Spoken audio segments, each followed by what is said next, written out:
Hello friends, welcome to Creative Edge Maths, जो कि one of the most important topic होता है। बच्चे सबसे ज्यादा नर्वस होते हैं इस टॉपिक को लेके। तो आज मैं आपको बताने वाला हूं कि मैथ्स में किन टॉपिक्स को सबसे ज्यादा फोकस किया जाए, जिनसे स्कोरिंग हमारी बढ़ाई जा सके, और वो टॉपिक इजी कैटेगरी में भी आते हैं। तो आइए देखते हैं वो कौन से टॉपिक्स हैं।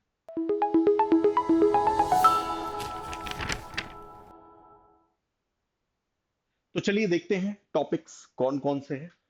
अच्छा, मैं आपको आज सिर्फ ये स्ट्रेटेजी बताऊंगा कि वो 10 इंपॉर्टेंट टॉपिक्स कौन से हैं जो आप सेलेक्ट करेंगे जेई के लिए, जिससे आपका पेपर जो है वो बेटर वे में आप उसकी प्रिपरेशन कर सकें। और अगर समय का भी इशू आता है, टाइमिंग का थोड़ा बहुत भी इशू रहेगा, तो भी कोई दिक्कत नहीं, क्योंकि ये उन टॉपिक में से हैं जो सबसे ज्यादा पार्ट कवर करते हैं, as well as easily score किया जा सकता है इन टॉपिक्स में। तो आइए देखते हैं एक एक करके सभी टॉपिक्स को। सबसे पहले और सबसे इंपॉर्टेंट टॉपिक जो है, सबसे ज्यादा पूछा जाने वाला, आप ये मान लो कि नियर अबाउट 20% के आसपास जो चीजें पूछी जाती है, नियर अबाउट 20%, तो ये टॉपिक कवर करता है, जिसको आप कहते हैं कोऑर्डिनेट ज्योमेट्री। एंड इसके अंदर आता है स्ट्रेट लाइन हो गया, सर्कल हो गया, पैराबोला, एलिप्स, हाइपरबोला। अच्छा, इसके अंदर सबसे अच्छी बात ये होती है कि इसके कुछ इक्वेशंस होते हैं, सबके अलग, स्ट्रेट लाइन का अलग होता है, सर्कल का अलग होता है, और इन इक्वेशंस को कंपेयर करके आप सारी चीजों को फाइंड आउट करते हैं।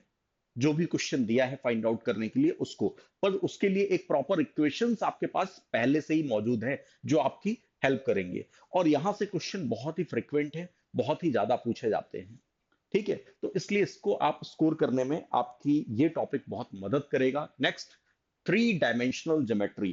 थ्री डी ज्योमेट्री की अगर मैं बात करूं तो इसके अंदर डायरेक्शन रेशियोज एंड कोसाइंस, इनसे क्वेश्चन बहुत ज्यादा पूछे जाते हैं। उसके अलावा equation of line and plane, इनसे भी क्वेश्चन बहुत ज्यादा पूछे जाते हैं, थ्री डी ज्योमेट्री अगर ले लूं इसको।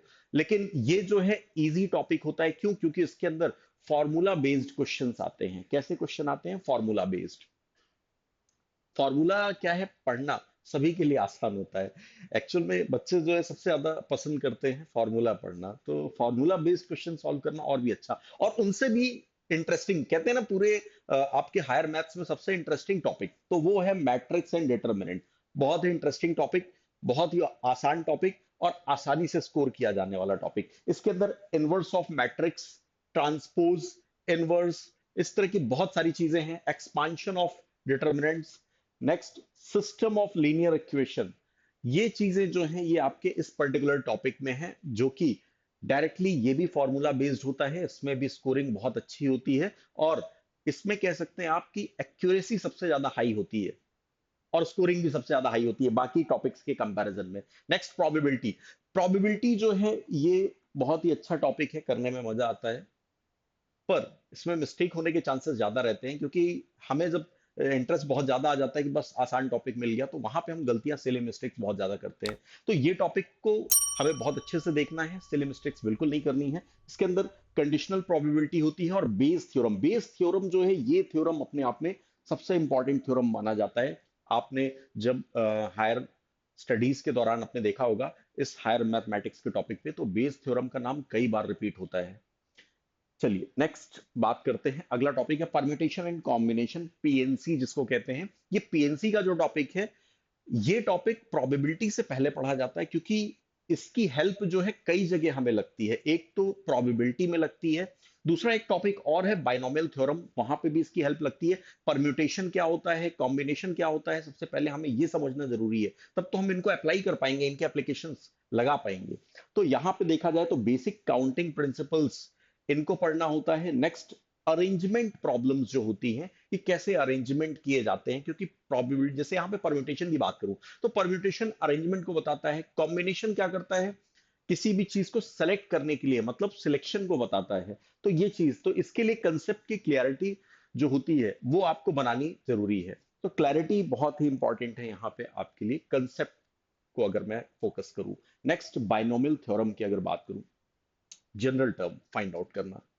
जनरल टर्म का फॉर्मूला जो है वो आपको पर्टिकुलरली याद होना चाहिए, मालूम होना चाहिए। मैंने कहा ना, यहाँ पे भी कॉम्बिनेशन का यूज होता है, एनसीआर, ये होता है कॉम्बिनेशन का फॉर्मूला, इसका उपयोग सबसे ज्यादा होता है। तो जनरल टर्म, मिडिल टर्म और बाइनोमियल एक्सपांशन करना, अब एक्सपांशन किस लिमिट तक करना है वो चीज दिया जाता है कि यहां तक आपको करना है, तो उसके लिए ये बहुत इंपॉर्टेंट होता है। नेक्स्ट देखा जाए तो अगला टॉपिक जो इंपॉर्टेंट है वो है वेक्टर अलजेब्रा।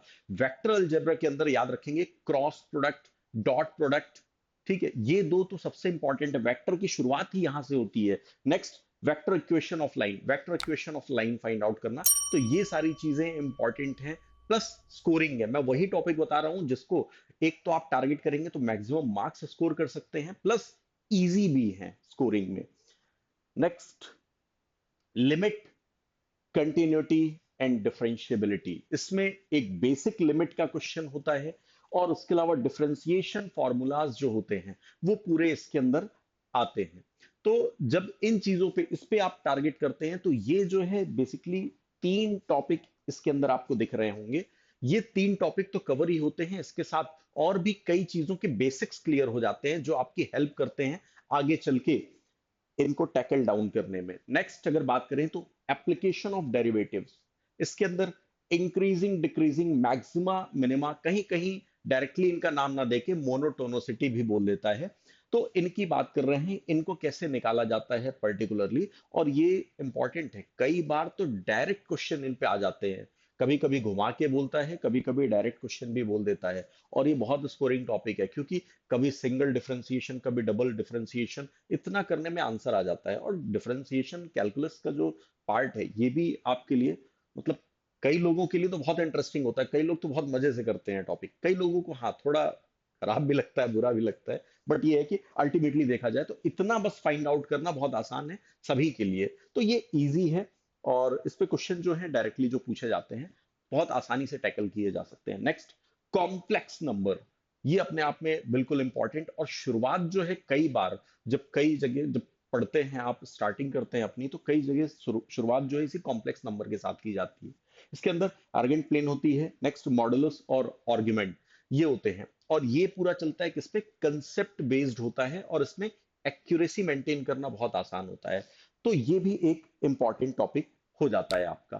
तो ये थे हमारे वो सभी इंपॉर्टेंट टॉपिक जिनकी मैं बात कर रहा था, और मैंने कहा स्कोरिंग जो है इनमें बहुत ही इजी होती है, बहुत ही आसानी से आप स्कोर कर सकते हैं, तो ये चीज आप याद रखेंगे कि इनको स्कोर करना बहुत ही आसान है अगर इन टॉपिक्स के साथ स्टार्ट करते हैं।